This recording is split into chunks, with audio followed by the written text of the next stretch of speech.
పాలమూరు జిల్లా పార్టీ అధ్యక్షులు అన్న బక్కని నరసింహులు గారు కార్యక్రమానికి మరి ఇందులో ఏం మహిమ ఉన్నదో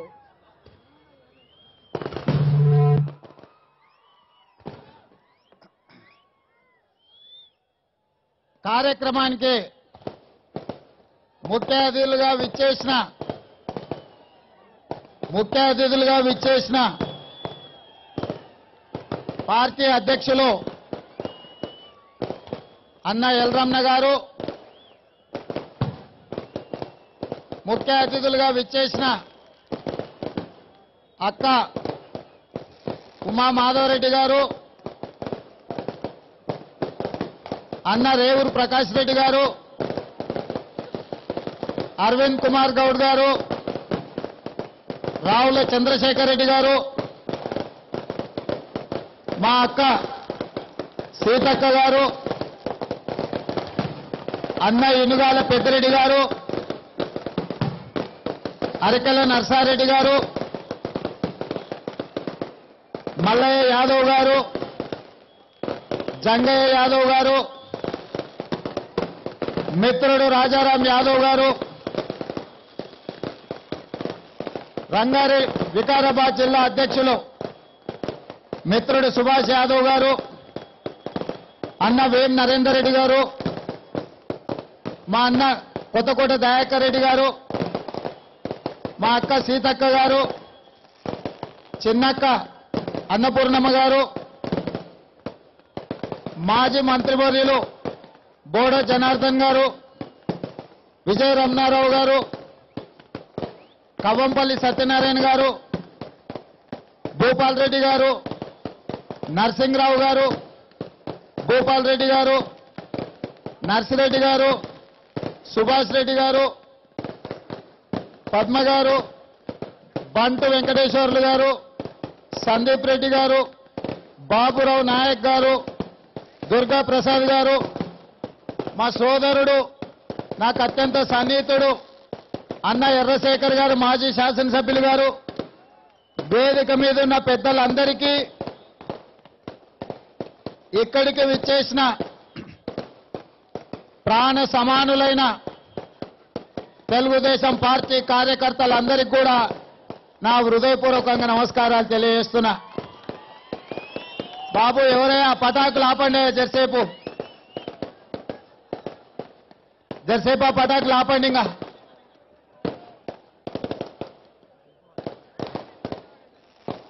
ఈనాడు దాదాపుగా ఈ నెల మొత్తం నవంబర్ 6 నాడు భూపాలపల్లిలో గండ్ర సత్యనారాయణరావు గారి నాయకత్వం, రేవూరి ప్రకాష్ రెడ్డి గారి పర్యవేక్షణలో, మా సీతక్క ఆశీర్వాదంతో మొట్టమొదటి పాదయాత్ర అడుగును జయశంకర్ భూపాలపల్లి జిల్లాలో అడుగు వేయడం జరిగింది. ఎందుకు భూపాలపల్లిని ఎంచుకున్నామంటే, జయశంకర్ గారు బ్రతుకున్నంత కాలం తన చివరి శ్వాస వరకు, కొన ఊపిరి వరకు తెలంగాణ రాష్ట్ర సాధననే ధ్యేయంగా పోరాటం చేసిన వారి పేరు మీద పెట్టిన జిల్లాలో తెలంగాణ ప్రజల సమస్యల మీద పోరాటానికి మొదటి అడుగు వేయడం సమంజసమని మా అన్న రావుల చంద్రశేఖర్ రెడ్డి గారి సూచనతో మొట్టమొదటి అడుగు అక్కడ వేయడం జరిగింది. ఆ అడుగు మళ్ళీ వెనక్కి తిరిగి చూడలే. ఎందుకంటే ప్రొఫెసర్ జయశంకర్ గారు కోరుకున్న తెలంగాణ ఈ రోజు ఉన్న తెలంగాణ కాదు. జయశంకర్ గారు కోరుకున్న తెలంగాణ, జయశంకర్ గారు ఉద్యమాలు చేసిన తెలంగాణ, జయశంకర్ గారి పిలుపు మేరకు 1200 మంది విద్యార్థులు ఆత్మ బలిదానం చేసుకుంటే వచ్చిన తెలంగాణ, ఇంతకుముందు మా ఉస్మానియా యూనివర్సిటీ యువమిత్రులు అందరూ కూడా ఇక్కడ సంఘీభావం తెలపడానికి వచ్చి దరువు ఎల్లన్న తన ఆవేదనను, తన ఆక్రోశాన్ని తను విద్యార్థుల గొంతుకై తెలంగాణ ఏమనుకుంటుందో, ఏం కోరుకుంటుందో చెప్పడం జరిగింది. జయశంకర్ గారు ఆనాడు తెలంగాణ వస్తే తెలంగాణ బిడ్డల బతుకులు బాగుపడతాయి, తెలంగాణలో రైతుల ఆత్మహత్యలు ఆగుతాయి, తెలంగాణలో ప్రతి బీదవాడి బిడ్డ మంచి చదువులు చదువుకుంటారు, చదువుకున్న ప్రతి పేదోడి బిడ్డకు తెలంగాణలో ఉద్యోగం వస్తుంది, తెలంగాణ ఉద్యోగస్తులు 45 రోజులు సకల జనుల సమ్మె చేసి సాధించుకున్న తెలంగాణలో కాంట్రాక్టు ఉద్యోగస్తులు ప్రభుత్వ ఉద్యోగస్తులై తమ భార్య బిడ్డలతో సుఖశాంతులతో బతుకుతారు. గిరిజన సోదరులు 12% రిజర్వేషన్ వస్తుంది, మైనారిటీ సోదరులకు 12% రిజర్వేషన్ వస్తుంది, వికలాంగులకు తాము ఎవరినైనా పెళ్లి చేసుకుంటే 3 లక్షల రూపాయలు రాష్ట్ర ప్రభుత్వం నష్టపరిహారం ఇస్తుంది, అదేవిధంగా ప్రభుత్వం ఉద్యోగం ఇస్తుందని చెప్పి ఆనాడు ప్రొఫెసర్ జయశంకర్ గారు కలలు గన్నారు. వారి చివరి కోరిక తీరకుండానే వారు అమరులైనరు. కానీ వారు ఇచ్చిన దశ దిశ నిర్దేశంతో ఉస్మానియా యూనివర్సిటీ బిడ్డలందరూ నిప్పు కణికలై, ఉక్కు పిడికిలై తెలంగాణ రాష్ట్రం కోసం గలం విప్పి వాళ్ళు గజ్జగడితే, వాళ్ళు గొంగడి ఎగిరేస్తే ఈనాడు తెలంగాణ వచ్చింది. ఆనాడు తెలంగాణ కోసం ఒక గద్దరన్న, ఒక విమలక్క, ఒక గోరెటి వెంకన్న, ఒక ఏపూరి సోమన్న, ఒక దరువు ఎల్లన్న వాళ్ళు గజ్జగట్టి డప్పు దరివేస్తే వాళ్ళు తెలంగాణ తెస్తే ఇవాళ తెలంగాణ వచ్చింది. ఇవాళ వచ్చిన తెలంగాణలో రైతుల బతుకులు ఎట్లున్నాయో 2.5 సంవత్సరాల తర్వాత, మొదట్లో ప్రభుత్వం వచ్చినప్పుడు ఇప్పుడే ప్రభుత్వం వచ్చింది మాకు అధికారులను ఇయ్యలేదు, పరిపాలన ఎట్లా చేయాలన్నాడు.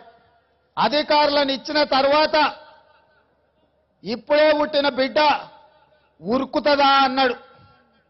ఇప్పుడే వచ్చిన ప్రభుత్వంలో అప్పుడే పుట్టిన బిడ్డ ఉరకదు కదా అని 2 ఏళ్లు ఓపిక పట్టినం. 2 ఏళ్ల తర్వాత కూడా ముఖ్యమంత్రి గారి ఆలోచనలో, మంత్రివర్గ విధానంలో, కుటుంబ సభ్యుల దోపిడిలో ఎలాంటి మార్పు రాలే. ఇక ఉండబట్టలేక ఇక పేద ప్రజల కోసం ఏమైనా చెయ్యాలి అన్న నందమూరి తారక రామారావు గారు పెట్టిన ఈ పార్టీ బడుగు బలైన దళిత గిరిజన మైనార్టీ వర్గాల కోసం ఈ వేదిక మీద ఉన్న బిడ్డగా చంద్రబాబు నాయుడు అండగా తెలుగుదేశం పార్టీ సోదరుల సహకారంతో ఈ తెలంగాణలో ఉన్న బిడ్డల కోసం పాదయాత్ర మొదలుపెట్టిన. ఇవాళ ఈ పాదయాత్రలో నేను ఈ రాష్ట్ర ముఖ్యమంత్రి గారిని వారి వాటర్ గ్రిడ్లో వాటాలు అడగలే, వారి మిషన్ కాకతీయలో కమిషన్లు అడగలే, వారి బతుకమ్మ వాళ్ళ బిడ్డకిచ్చిన బడ్జెట్లో నేను భాగం అడగలే. ముఖ్యమంత్రి గారు కుర్చీలో ఓ 2 ఏళ్లు కూర్చుంటాను కూడా నేను అనలే. ఏం అడిగిన ఈ రాష్ట్ర ముఖ్యమంత్రి నేను 100 నియోజకవర్గాలలో 100 సమావేశాలు పెట్టి మీరు 1,00,000 రూపాయల రైతు రుణమాఫీ చేస్తా అన్నారు. గా రుణమాఫీ 2.5 సంవత్సరాలైంది, ఈనాటి వరకు రుణమాఫీ జరగలేదు. పేదోడి పాస్బుక్లు బ్యాంకులో ఉన్నాయి, వాడి నెత్తి మీద అప్పు ఉన్నది. మహానుభావ ఆ రైతులను కాపాడు అని అడిగిన నేను. ఆ రైతుల రుణమాఫీ చెయ్యమని చెప్పిన.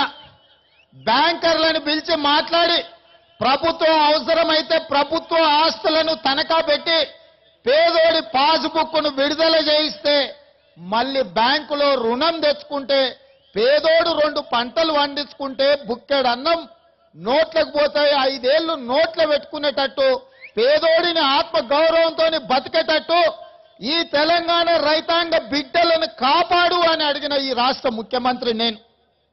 అదే కాదు, మా రమణన్న నాయకత్వంలో కేంద్ర ప్రభుత్వానికి తెలంగాణ రాష్ట్రంలో వచ్చిన కరువు వల్ల, అకాల వర్షాల వల్ల తెలంగాణ రైతాంగ జీవితాలు చిన్న భిన్నమై చితికిపోయినాయి. తెలంగాణ రైతాంగాన్ని ఆదుకోండి అని చెప్పి కేంద్ర వ్యవసాయ శాఖ మంత్రికి నివేదికలు ఇస్తే, ఆ నివేదికలు చూసి కేంద్ర ప్రభుత్వం కరిగిపోయి 790 కోట్ల రూపాయల ఇన్పుట్ సబ్సిడీ ప్రతి పేదోడికి పంచమని రాష్ట్ర ప్రభుత్వానికి కల్వకుంట్ల చంద్రశేఖరరావుకు ఇస్తే, ఆ 790 కోట్ల రూపాయలు తీసుకెళ్లి వాటర్ గ్రిడ్ లో కమిషన్లు ఇచ్చే కాంట్రాక్టర్లకు బిల్లులు చెల్లించిండు తప్ప పేదోడికి ఒక్క రూపాయి కూడా ఇన్పుట్ సబ్సిడీ ఇవ్వలే. కాబట్టే నేను పెద్దపల్లిలో మా విజయన్న దగ్గర గలం విప్పిన, పేదోడికి ఇన్పుట్ సబ్సిడీ ఇవ్వాలని చెప్పిన. దానివల్ల నాకేమన్నా వస్తుందా ఒక్కసారి ఆలోచన చెయ్యండి. అంతెందుకు మా సండ్ర వెంకట వీరయ్యన్న దగ్గర ఖమ్మం జిల్లాలో, వరంగల్ జిల్లాలో, నల్గొండ జిల్లాలో, పాలమూరులో, గద్వాల, అలంపూరు ప్రాంతంలో నకిలీ విత్తనాలతోటి లక్షల ఎకరాల పంట నష్టపోయి మిరప విత్తనాలు నకిలీవిస్తే మిరప చేను గింత ఉండాల్సింది పోయి గంత అయింది. ఒక్క కాయ కూడా లేదు, దానికి పూత కూడా లేదు. ఇక మొక్కజొన్న గురించి చెప్పాల్సిన పని లేదు. మా నర్సన్న దగ్గర సోయాబీన్ గురించి అడగాల్సిన పనే లేదు. మా గద్వాల, అలంపూర్లో పత్తి నకిలీ విత్తనాల వల్ల 600 కోట్ల రూపాయల నష్టం రైతులకు వస్తే, ఆ నకిలీ విత్తన కంపెనీల మీద పీడీ యాక్ట్ పెట్టి వేల కోట్ల రూపాయల ఆస్తులు సంపాదించుకున్న నకిలీ విత్తన కంపెనీల ఆస్తులను జప్తు చేసి ప్రతి పేదోడికి ఎకరాకు 40,000 రూపాయల నష్టపరిహారం ఇవ్వాలని అడిగిన నేను. ఇది తప్ప? ఇది నేరమా? ఇది ఘోరమా? ఇది ఏమన్నా నేను కేసీఆర్ కు గజ్వేల్లో ఉన్న ఫామ్ హౌస్ లో మనం ఏమన్నా గుంట భూమి అడిగినమా? లేదా సాగునీటి ప్రాజెక్టులు 2 లక్షల కోట్ల రూపాయల టెండర్లు పిలిచిన దాంట్లో 10% కమిషన్ అడిగినమా? వాటర్ గ్రిడ్ లో కొడుకు 50,000 కోట్ల రూపాయలు ఇస్తే 10% నీ కొడుకు కమిషన్ తీసుకుంటే అందులో చిల్లి గవ్వ అడిగినమా? నీ అల్లుడికి మిషన్ కాకతీయ పేరు మీద 25,000 కోట్ల రూపాయలు ఇస్తే అందులో మేమేమన్నా బుడ్డ పైసా అడిగినమా? ఇవేవి అడగలేదు కదా. మేము అడిగింది కేంద్ర ప్రభుత్వం ఇచ్చిన ఇన్పుట్ సబ్సిడీ విడుదల చేయమన్నాం. నువ్వే ఎన్నికలప్పుడు 1,00,000 రూపాయల రుణమాఫీ చేస్తా, ప్రతి పేదోడికి, పేదోడి కళ్ళల్లో వెలుగు చూస్తా, ప్రతి పేద రైతు పెరుగన్నం తినేటట్టు చూస్తా అని చెప్పినావు కదా. నువ్వు ఇచ్చిన హామీని నువ్వు నిలబెట్టుకో మహానుభావ కేసీఆర్ గారు, ముఖ్యమంత్రి గారు, కల్వకుంట్ల చంద్రశేఖరరావు గారు అని చేతులెత్తి దండం పెట్టి అడిగిన ముఖ్యమంత్రిని నేను. ఇది నా ఇంటికేమన్నా వచ్చేదా? ఒక్కసారి ఆలోచన చేయండి అని చెప్పి ఇక్కడికి వచ్చిన రైతు మిత్రులందరినీ నేను విజ్ఞప్తి చేస్తున్నా. ఇవాళ నకిలీ విత్తనాల సంగతి ఇక చెప్పాల్సిన పనే లేదు. ఇవాళ రాష్ట్రంలో మంత్రులు, నకిలీ ఉద్యమకారులందరూ మంత్రులు అయిపోయారు. ఒక్కనాడు కూడా తెలంగాణ గురించి మాట్లాడని తుమ్మల తలసాని మేమందరం జై తెలంగాణ అంటే వాళ్ళిద్దరు నై తెలంగాణ అని అక్కడి దిక్కు తిరిగేటోళ్ళు. అట్లాంటి సన్నాసులను మంత్రులను చేసుకొని చెరో పక్కన కూసబెట్టుకొని ఇవాళ నిజమైన ఉద్యమకారుల ఫలితాల వల్ల తెలంగాణ వస్తే ఆ తెలంగాణలో పేద రైతులను ఆదుకునే ప్రయత్నం చేయలే. ఇవాళ అందుకోసమే తెలుగుదేశం పార్టీ రైతు పోరు యాత్రను మొదలుపెట్టింది. ఇవాళ ఈ పోరు యాత్రలో ఒక్క మాట చెప్పాలి. చంద్రశేఖరరావు గారు, మీరు తెలంగాణ తెచ్చినా అని పదే పదే చెప్పుకుంటున్నారు కదా. మీరు తెలంగాణ తేవడానికి కారణం ఎవరో ఎప్పుడైనా గుర్తు చేసుకున్నారా మీరు అని నేను అడుగుతున్నా. ఇవాళ కల్వకుంట్ల చంద్రశేఖరరావు గారు మెదక్ జిల్లా నుంచి పారిపోయి కరీంనగర్ జిల్లాలో నిలబడితే, కరీంనగర్ జిల్లా బిడ్డలను మోసం చేస్తే వాళ్ళు తరుముతే పాలమూరుకి పారిపోయి వచ్చినావు. ఈ పాలమూరుకు నువ్వు వస్తే పాలమూరులో ఊరు లేదు, పార్లమెంటులో నోరు లేని నిన్ను మా పాలమూరు బిడ్డలు భుజాల మీద పోసుకొని గుండెల్లో పెట్టుకొని నిన్ను పార్లమెంటుకు పంపిస్తే ఇవాళ తెలంగాణ రాష్ట్రం వచ్చింది. ఇవాళ నువ్వు కులుకుతున్నావంటే, ఇవాళ నువ్వు కుర్చీలో కాలు మీద కాలు వేసుకొని కాలు ఊపుతున్నావంటే మా పాలమూరు బిడ్డల కష్టం ఉంది, చెమట ఉంది, రక్తం ఉంది, ప్రాణ త్యాగాలు ఉన్నాయి. మా పాలమూరు బిడ్డల ఓట్లున్నాయి, సీట్లున్నాయి నీకు. అలాంటి మా పాలమూరు బిడ్డలు ఇవాళ తెలంగాణ మొత్తంలో కరువు వచ్చినా, అకాల వర్షాలు వచ్చినా కొట్టుకుపోయేది పాలమూరే. ఇవాళ నారాయణపేట మక్తల్ ప్రాంతంలో, కొడంగల్ ప్రాంతంలో సాయంత్రం 7-8 గంటలకు ఏ బస్సును చూసినా బస్సు లోపల, బస్సు సీట్ల మీద, బస్సుల మీద కూర్చొని బొంబాయికి వలసలు పోతున్న జిల్లా మాది. ఈ బొంబాయి వలసలు ఆగాలే, బొగ్గు బావుల పనులు ఆగాలే, ఈ ప్రపంచంలో ఎక్కడ మట్టి పనైనా, తట్ట పనైనా, కూలి పనైనా పాలమూరు బిడ్డల వలసలు ఆగాలే, తెలంగాణ రావాలే, మా బతుకులు బాగుపడాలి అని నిన్ను గెలిపించి పార్లమెంటుకు పంపిస్తే వచ్చిన తెలంగాణలో పాలమూరు బిడ్డలను అనాథలను చేసి ఇవాళ నువ్వు గజ్వేల్కు పారిపోయినావు కదా. ఇదేనా నీ నీతి, ఇదేనా నీ జాతి అని చెప్పి కల్వకుంట్ల చంద్రశేఖరరావు గారిని అడుగుతున్నా. ఇవాళ ఇంకొక మాట కూడా అడుగుతున్నా చంద్రశేఖరరావు గారిని. పదే పదే తెలుగుదేశం పార్టీ అడ్డం పడుతున్నదని మాట్లాడతాడు. తెలుగుదేశం పార్టీ దేనికి అడ్డం పడ్డదయా? డబుల్ బెడ్రూమ్ ఇల్లు ఇస్తే వద్దన్నమా? దళితులకు 3 ఎకరాల భూమి ఇస్తే వద్దన్నమా? గిరిజనులకు 12% రిజర్వేషన్ ఇస్తే వద్దన్నమా? మైనార్టీ సోదరులకు 12% రిజర్వేషన్ ఇస్తా అంటే వద్దన్నమా? కేజీ టు పీజీ ఉచిత నిర్బంధ విద్య ఇస్తా అంటే వద్దన్నమా? పేద విద్యార్థులకు ఫీజు రియంబర్స్మెంట్ ఇస్తా అంటే వద్దన్నమా? లేకపోతే రైతు రుణమాఫీ చేస్తా అంటే మేము వద్దన్నమా? ఇవేవి అనలేదు కదా. ఇవన్నీ ఇవ్వమని మేమే డిమాండ్ చేస్తున్నాం కదా. నువ్వే కదా ఇది ధనిక రాష్ట్రం అని చెప్పింది. ఈనాడు ఆదాయం పెరిగింది, తెలంగాణ రాష్ట్రం దేశంలోనే అత్యంత ధనిక రాష్ట్రం అని నువ్వే కదా చెప్పింది. మరి నిన్ను మేమేం అడిగినాం? 17,000 కోట్ల రూపాయలు బ్యాంకులకు చెల్లిస్తే రైతులకు రుణ విముక్తి జరుగుద్ది, రైతులకు ఒకేసారి రుణమాఫీ చేయమని మేము అడిగినాం కదా. నువ్వు మాత్రం ఆ పనులు చెయ్యవు. తెలుగుదేశం పార్టీ ఎందుకు అడ్డం పడ్డది? నీ కాంట్రాక్టర్ల కమిషన్ తీసుకుంటామంటే వద్దన్నాం. నీ కొడుకు, నీ బిడ్డకు, నీ అల్లుడికి మంత్రి పదవులు, పార్లమెంటు పదవులు ఇస్తే వద్దన్నాం. నువ్వు దళితుడిని ముఖ్యమంత్రిని చేస్తా అన్నందుకు నీ మాట నిలబెట్టుకో అన్నాం తప్ప, నీ సొంతానికి నువ్వు సంపాదించుకుంటే వద్దన్నాం తప్ప, పేదోళ్ళకేమన్నా మేలు చేస్తా అంటే మేము వద్దన్నామా? ఇవాళ తెలుగుదేశం పార్టీని బూచిగా చూపించి ఎన్నికలలో లబ్ధి పొందినావు. మరి 5 ఏళ్ల కోసం ఎన్నికైన నువ్వు 2.5 సంవత్సరాల కాలం పూర్తి అయిపోయింది. కానీ పేదోడికి డబుల్ బెడ్రూమ్ ఇల్లు ఇవ్వలే, దళితులకు 3 ఎకరాల భూమి ఇవ్వలే, గిరిజనులకు 3 ఎకరాల భూమి ఇవ్వలే, మైనార్టీలకు రిజర్వేషన్లు ఇవ్వలేదు, ఇవాళ గిరిజనులకు రిజర్వేషన్లు ఇవ్వలేదు. కనీసం పాత ప్రభుత్వంలో కట్టిన ఇందిరమ్మ ఇళ్లకు బిల్లులు కూడా ఇవ్వని సన్నాసివి నువ్వు అని చెప్పి మేము అనక తప్పదా అని నేను అడుగుతున్నా. ఇవాళ నువ్వు ఆ కుర్చీలో కూర్చున్నావు కాబట్టి, ఇవాళ నువ్వు ముఖ్యమంత్రిగా ఉన్నావు కాబట్టి, ఇవాళ నువ్వు పేదల సొమ్ముతో నువ్వు దావతులు చేసుకుంటున్నావు, నువ్వు కార్లు కొనుక్కుంటున్నావు, నువ్వు గడీలు నిర్మించుకుంటున్నావు, నీ కొడుకు వాస్తు కలిసి రాలేదని ఉన్న సచివాలయాన్ని కూలగొడుతున్నావు. కాబట్టి వీటన్నిటిని తెలుగుదేశం పార్టీ వ్యతిరేకిస్తుంది. ఇవాళ తెలుగుదేశం పార్టీ స్పష్టంగా కల్వకుంట్ల చంద్రశేఖరరావు గారి మీద యుద్ధం ప్రకటించింది. ఈ యుద్ధంలో తెలంగాణ సమాజం ఎవరి వైపున ఉండాలనో తేల్చుకోవాలి. దొరల వైపులా గడీలలో ఉండి పేదల మీద పెత్తనం చెలాయించే దొరల వైపున ఉండాలనా? బడుగు బలైన దళిత గిరిజన మైనారిటీ వర్గాల కోసం గల్లీలో తిరుక్కుంటూ పేద ప్రజల సంక్షేమం కోసం, పేద ప్రజల అభివృద్ధి కోసం పనిచేసే తెలుగుదేశం పార్టీ వైపు ఉండాలనా?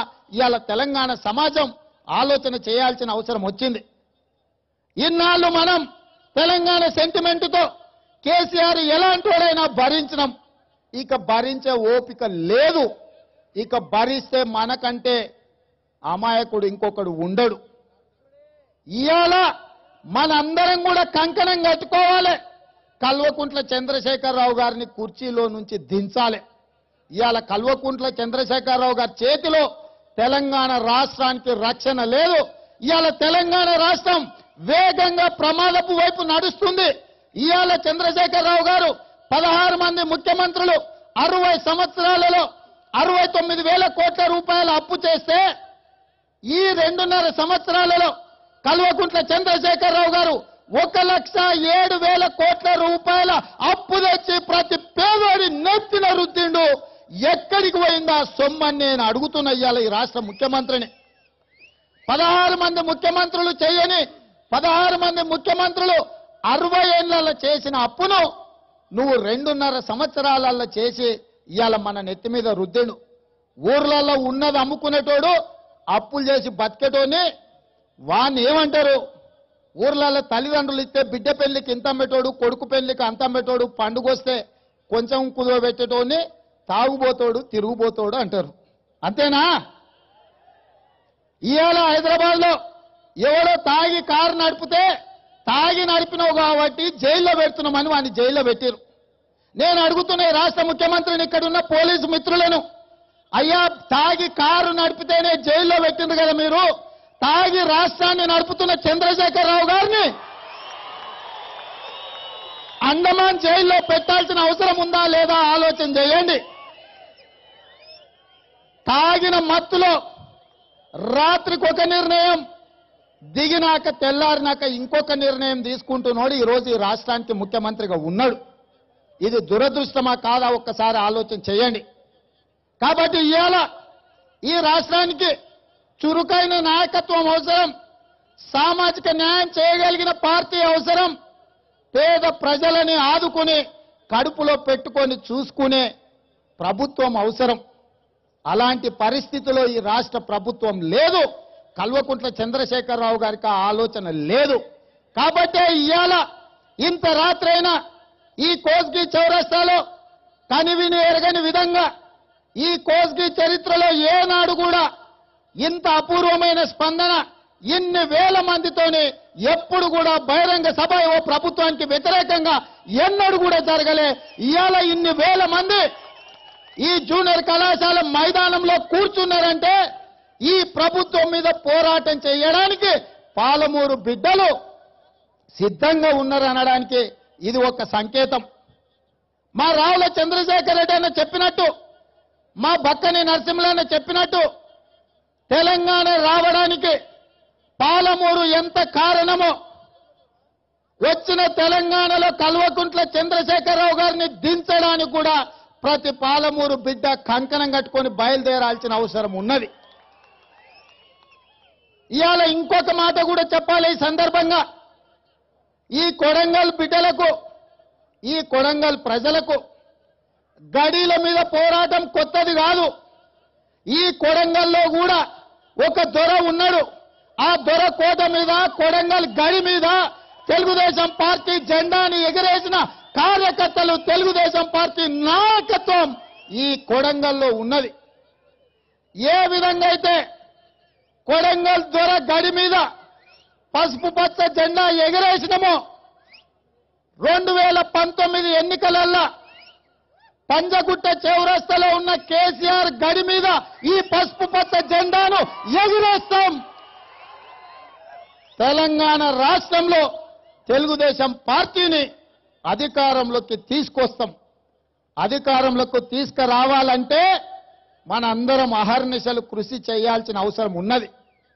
ఇవాళ మేమందరం బాధ్యతతోని పేద ప్రజల బాధలలో భాగం పంచుకోవాలని ఇవాళ గ్రామాలలో తిరుగుతున్నాం.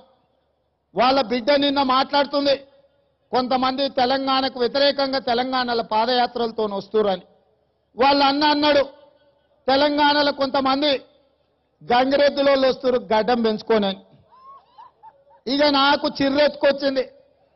అప్పుడు నేను మాట చెప్పిన, అయ్యా పేడమూతి బోడిలింగం 3 నెలలు టైం ఇస్తా, నువ్వు నాలాక గడ్డం పెంచి చూపి, ఒకవేళ నువ్వు గడ్డం పెంచకపోతే ఆడా అని అనను కానీ మాడా అని మాత్రం తప్పకుండా అంటా అని చెప్పిన. ఇప్పటికి కూడా నేను ఆ మాట మీద కట్టుబడి ఉన్నా. అదే విధంగా దీక్ష దివాస్ నిన్న చేసిండు.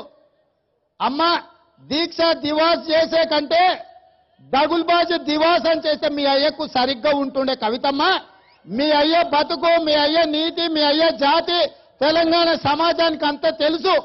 ఒకవేళ నీకు తెలియకపోతే గా ఉస్మానియా యూనివర్సిటీ దగ్గరకు పోయి ఆర్ట్స్ కాలేజ్ ముందర నిలబడితే మా సోదరిమణి బాలలక్ష్మి నీకు మొత్తం చెప్తుంది, కుల్లం చెప్తుంది, బతుకమ్మ ఆడినట్టు చెప్తుంది, బతుకమ్మ కోసం పాట పాడినట్టు మా సోదరిమణి బాలలక్ష్మి చెప్తుంది, లేకపోతే మా దుర్గం భాస్కర్ చెప్తాడు, లేకపోతే మా కల్వకుర్తి ఆంజనేయులు చెప్తాడు, మిగిలింది ఏందన్న బాకి ఉంటే. ఇవాళ ఇంట్లో నలుగురు 4 దిక్కుల పిశాచాల్లో ఈ రాష్ట్రాన్ని పీక్క తింటున్నారు. ఇవాళ పేదోడి బిడ్డలు, పేదోడి కుటుంబాలు పురుగుల మందు దాగి శ్మశానానికి పోతుంటే కేసీఆర్ బిడ్డ మాత్రం పెరగన్నం తిని పార్లమెంటుకు పోతుంది. ఇవాళ నేను ఒక్కటే అడుగుతున్నా, ఆనాటి తెలంగాణ ఉద్యమంలో చురుగ్గా పాల్గొన్న ఉద్యోగ సంఘాలు కానీ, విద్యార్థి సంఘాలను కానీ, తెలంగాణ కుల సంఘాలను కానీ, ఆనాడు మీ త్యాగాలు చంద్రశేఖరరావు గారిని ముఖ్యమంత్రిని చేయడానికి, ఆయన అల్లుడిని మంత్రిని చేయడానికి, కొడుకుని మంత్రిని చేయడానికి, బిడ్డను పార్లమెంటులకు పంపడానికి త్యాగాలు చేసిండ్రా, లేకపోతే తెలంగాణలో పేదోడి బతుకులు బాగుపడాలని త్యాగాలు చేసిండ్రా? ఒక్కసారి ఆలోచన చేయాల్సిన అవసరం ఉన్నది. ఇవాళ పేదోళ్ళ కోసం పేదోడి బిడ్డలు త్యాగాలు చేస్తే ఇవాళ దొరబిడ్డలు మాత్రం పదవులు అనుభవిస్తున్నారు, ఆస్తులు సంపాదించుకుంటారు. నిన్న పొద్దుగాల పేపర్ చూసిన, పిచ్చి ముదిరితే వెనకటికి ఎవడో తలకు రోకల్ బండ చుట్టమన్నాడంట. నిజామాబాద్ జిల్లాల ఖానాపూర్ అనే గ్రామానికి పేరు తీసి కవితాపూర్ అని చేసిరట. ఏందా ఏం జరుగుతుంది రాష్ట్రంలో? చనిపోయిన శ్రీకాంతాచారి పేరు జిల్లాకు పెడతా అన్నావు కదా చంద్రశేఖరరావు గారు. నా బిడ్డ త్యాగం వల్ల తెలంగాణ రాష్ట్రం వచ్చింది కదా, ఏదైనా ఒక జిల్లాకు నా బిడ్డ పేరు పెట్టు అని చెప్పి శ్రీకాంతాచారి తల్లి శంకరమ్మ వరంగల్ పోరుగల్లు కిల్లాలో కూర్చొని గలం విప్పింది, ఆవేదన వెలిపుచ్చింది.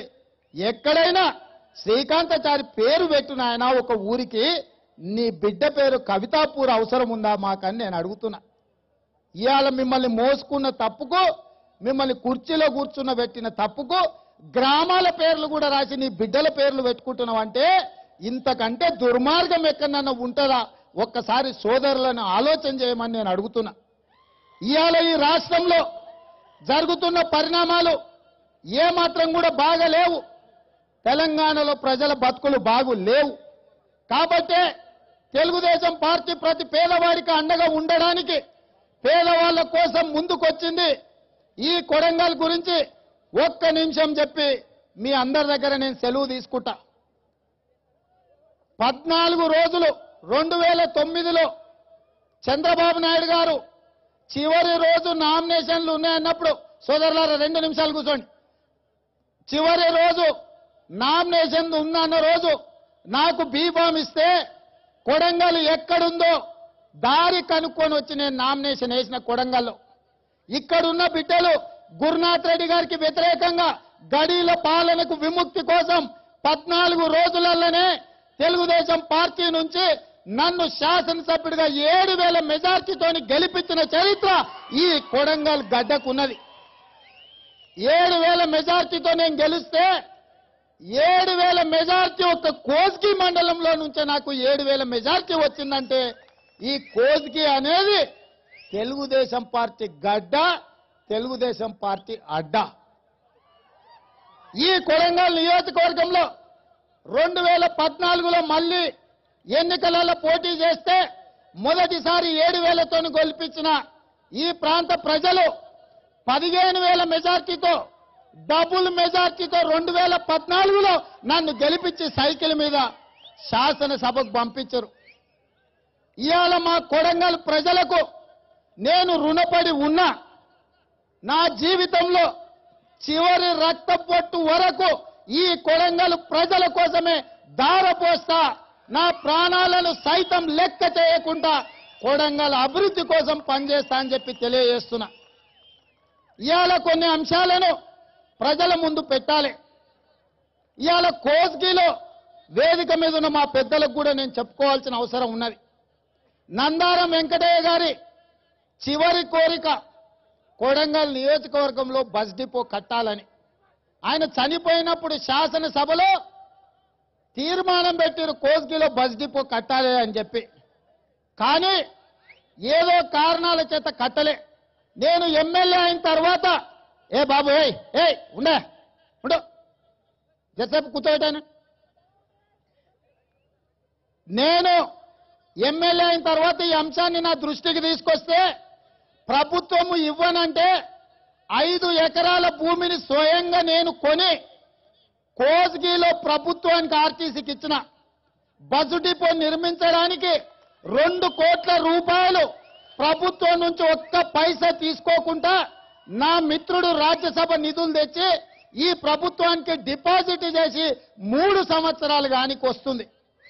5 ఎకరాల భూమి ఇయ్యాల 5-6 కోట్ల రూపాయల విలువ. 5-6 కోట్ల రూపాయల భూమిని నేను ఉచితంగా కొని ఈ రాష్ట్ర ప్రభుత్వానికి ఆర్టీసీకి ఇచ్చిన. నిర్మించడానికి 2 కోట్ల రూపాయలు ఇస్తే నా మీద ఉండే కోపం కొడంగల్ నియోజకవర్గ ప్రజల మీద చూపిస్తున్నారు. ఈనాటి వరకు బస్సు డిపో నిర్మించకుండా ఆనాడు ఎంఎస్ సత్యనారాయణరావు గారు ఆర్టీసీ చైర్మన్ ఉండి చివరి రోజుల్లో వచ్చి టెంకాయ కొట్టి బస్సు డిపో కోసం శిలాఫలకం వేసిపోతే ఈనాటి వరకు కూడా బస్సు డిపోలో కనీసం టెండర్ పిలవకుండా పెండింగ్ పెట్టింది కల్వకుంట్ల చంద్రశేఖరరావు.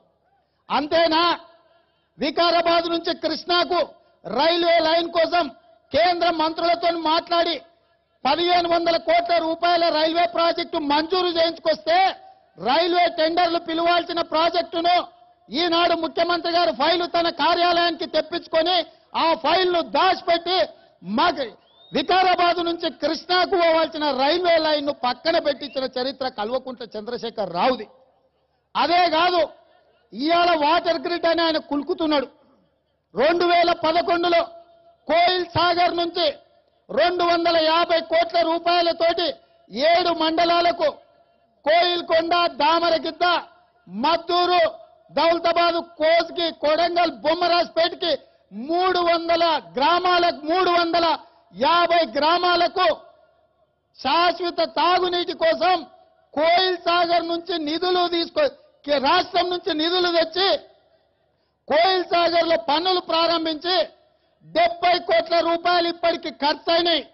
100 కోట్ల రూపాయల టెండర్లు ఆనాడు కాంగ్రెస్ ప్రభుత్వం ఉన్నప్పుడే టెండర్లను పిలిచింది. కానీ కోయిల్ సాగర్ నుంచి తాగనికే నీళ్లను దాదాపుగా 2.5 సంవత్సరాల నుంచి 1 రూపాయి కూడా పని చేయకుండా ఈ ముఖ్యమంత్రి గారు పెండింగ్ పెట్టి కొడంగల్ నియోజకవర్గ ప్రజల మీద, నారాయణపేట నియోజకవర్గ ప్రజల మీద ఈనాడు కక్ష సాధిస్తున్నాడు. ఇంత దుర్మార్గం ఎక్కడైనా ఉంటుందా? 2019 ఎన్నికల లోపల ప్రతి మారుమూల గ్రామానికి తాగడానికి నీళ్లు ఇస్తా, లేకపోతే ఓట్లే అడగనని చెప్పిన చంద్రశేఖర్ రావు ఈ రోజు నేను నిన్ను అడుగుతున్నా. నేను 2011లో 250 కోట్ల రూపాయలతోని పథకం తెచ్చుకొని 70 కోట్లు ఖర్చు పెట్టిన తర్వాత ఈనాడు కోయిల్ సాగర్ తాగునీటి పథకాన్ని పక్కన పెట్టినావు కదా, ఇది దుర్మార్గం కాదా అని నేను అడుగుతున్న కల్వకుంట్ల చంద్రశేఖర్ రావు గారిని. అందుకే ఈ చంద్రశేఖర్ రావు గారిని నీచ్ కమీన కుత్త అని చెప్పి ఈ కొడంగల్ ప్రజలు తిడుతున్నారు. అదే కాదు, వలసల జిల్లా, కరువు జిల్లా, కందులు పండించుకొని బతికే జిల్లా, కల్తీ కళ్ళుతోని తాగి బతికే కొడంగల్ నియోజకవర్గం.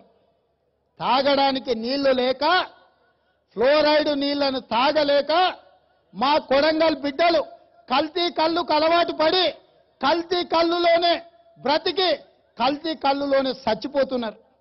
25-30 ఏళ్ల యువకులు కాళ్ళు వంకరపోయి, చేతులు వంకరపోయి, నడుము వంగిపోయి కల్తీ కళ్ళుకు బానిసలై పిచ్చోళ్ళై గ్రామాలలో చెట్ల కట్టేస్తున్న కొడంగల్ నియోజకవర్గంలో ఈ ప్రాంతాన్ని తాగడానికి, సాగడానికి, సాగుకు నీళ్లు ఇస్తే ఈ ప్రాంత బిడ్డల బతుకులు బాగుపడతాయని చెప్పి ఆనాడు రోసయ్య గారు ముఖ్యమంత్రిగా ఉన్నప్పుడు కృష్ణా జలాలు మా పక్క నుంచి పోతున్నాయి, మా కొడంగల్కి ఎందుకు ఇవ్వమని చెప్పి శాసనసభలో ప్రశ్నిస్తే 1500 కోట్ల రూపాయలతోటి 1,05,000 ఎకరాలకు నీళ్లు ఇవ్వడానికి ఆనాడు సర్వే చేసి 8 టీఎంసీల నికర జలాలను 69 జీవోతోటి 1500 కోట్ల రూపాయల నిధుల మంజూరు 2014లో చేస్తే ఇవాళ నారాయణపేట కొడంగల్ లిఫ్ట్ ఇరిగేషన్ పక్కన పెట్టి పాలమూరు ఎత్తిపోతలు తీసుకొచ్చిండు. నేను అడుగుతున్నా, ఏం పాపం చేసినాం మేం కొడంగల్లో పుట్టడమే మా నేరమా? మేం కొడంగల్లో తెలుగుదేశం పార్టీని గెలిపించుకోవడం ఘోరమా? గత ప్రభుత్వాలు మా నియోజకవర్గానికి 1,05,000 ఎకరాల కోసం 1,500 కోట్ల రూపాయల నిధులను విడుదల చేస్తే టెండర్ పిలవకుండా పక్కన పెట్టిన దుర్మార్గుడివి నువ్వు. మా ఉసురు తలిగి చస్తావని చెప్తున్నా నేను ఇవాళ. పేదోడి కడుపు కోత, పేదోడి ఆవేదన, పేదోడి అక్కసు తప్పకుండా తగులుతుంది. మా కొడంగల్ నారాయణపేట బిడ్డల ఉసురు తలిగే నువ్వు పోతావు కేసీఆర్ అని చెప్పి నేను ఈ సందర్భంగా తెలియజేస్తున్నా. పాత్రికేయ మిత్రులారా, సంవత్సరం నుంచి ప్రాంతంలో ధర్నాలు జరుగుతున్నాయి, రాస్తా రోకోలు జరుగుతున్నాయి, బందులు జరుగుతున్నాయి, మంత్రుల పర్యటనలు అడ్డుకుంటున్నారు. నారాయణపేట కొడంగల్ లిఫ్ట్ ఇరిగేషన్ అమలు చేయాలి, 69 జీవోను ఎంబడే టెండర్లు పిలవాలని.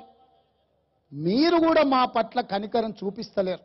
ఇంత పెద్ద ఎత్తున ఈ ప్రాంతంలో ఉద్యమం జరుగుతుంటే నికర జలాలతోనే కృష్ణా నది మీద చివరి నికర జలాలు కొడంగల్ నియోజకవర్గానికి కేటాయించి నీళ్లు నిధులు ఆంధ్ర ప్రభుత్వం అని నువ్వు ఆరోపణ చేసే గవర్నర్ గారి నాయకత్వంలో మాకు నిధులు ఇస్తే తెలంగాణ బిడ్డ పాలమూరు ఓట్లేస్తే గెలిచిన పార్లమెంటు సభ్యుడు కల్వకుంట్ల చంద్రశేఖరరావు మా కడుపు కొడుతుంటే మీరు కూడా మా పట్ల సానుభూతి చూపిస్తలేరు కదా. మీకు ఇది ధర్మమా అని నేను అడుగుతున్న పాత్రికేయ మిత్రులను.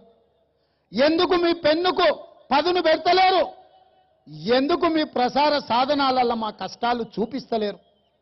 ఎందుకు మేము బందులు చేయాలి? తెలంగాణ రాష్ట్రం వచ్చినా మేము రాస్తా రోకోలు చేయాలి, మేము బందులు పాటించాలి, పోలీసుల లాఠీల తూటాలు లాఠీలు దెబ్బలు తినాలి, తూటాలు పేల్చాలి. కొడంగల్ నియోజకవర్గంలో ఒక ఓపెనింగ్ కు చూపల్లి కృష్ణారావు వస్తే 2,000 మంది పోలీసులను తీసుకొని వచ్చిండు.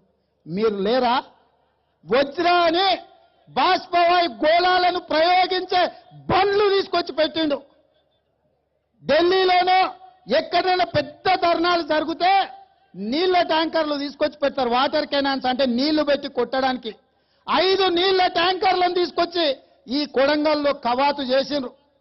లోకల్ పోలీస్ సరిపోక ర్యాపిడ్ యాక్షన్ ఫోర్స్ ఉండే జిల్లాలో ఉండే పోలీసులను తీసుకొచ్చి మా కొడంగల్ బిడ్డల మీద దౌర్జన్యం చేస్తే నా తెలుగుదేశం పార్టీ కార్యకర్తల కాళ్ళు చేతులు ఇరగొడితే ఒక్క పేపర్ వాళ్ళు ఒక్క టీవీ వాళ్ళు కూడా చూపించలే.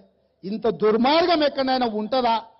2,000 పోలీసులతో కొడంగల్ మీద యుద్ధం ప్రకటించిన జూపల్లి కృష్ణారావును తప్పు అని మీరు అనకపోతే ఇది న్యాయమా అని నేను అడుగుతున్నా.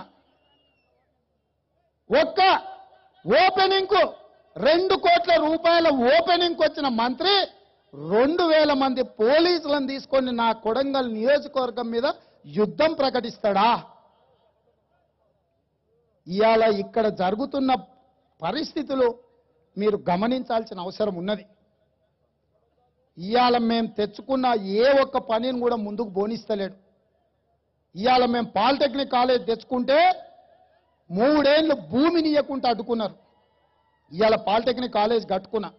ఇవాళ బంగారు తెలంగాణ అంటుండు.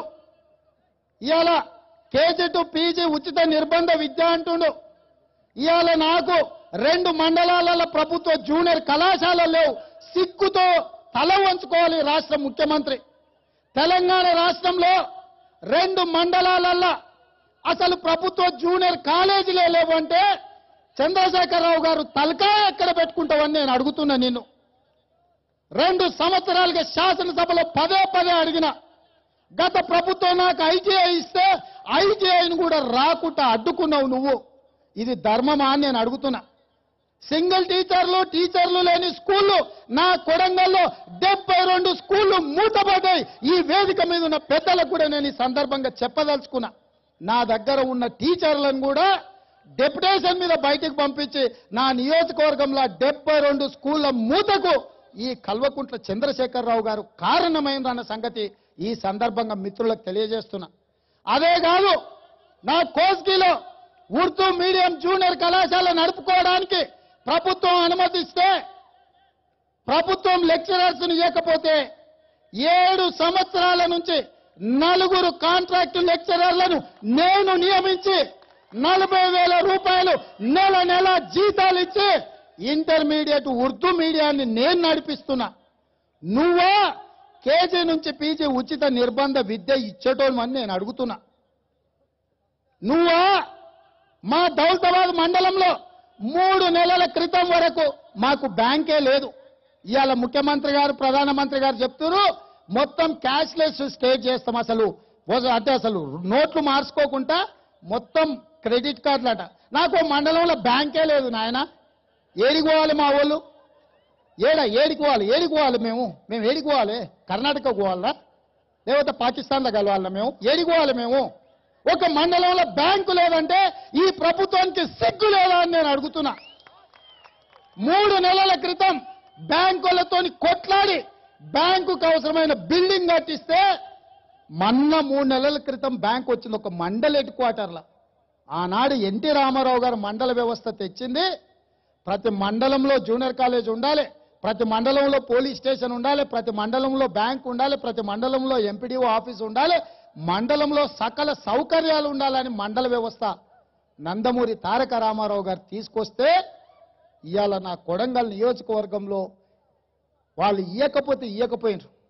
గత ప్రభుత్వాల మీద మేము యుద్ధం చేసి తెచ్చుకున్న ప్రాజెక్టులను పక్కన పెట్టినారు.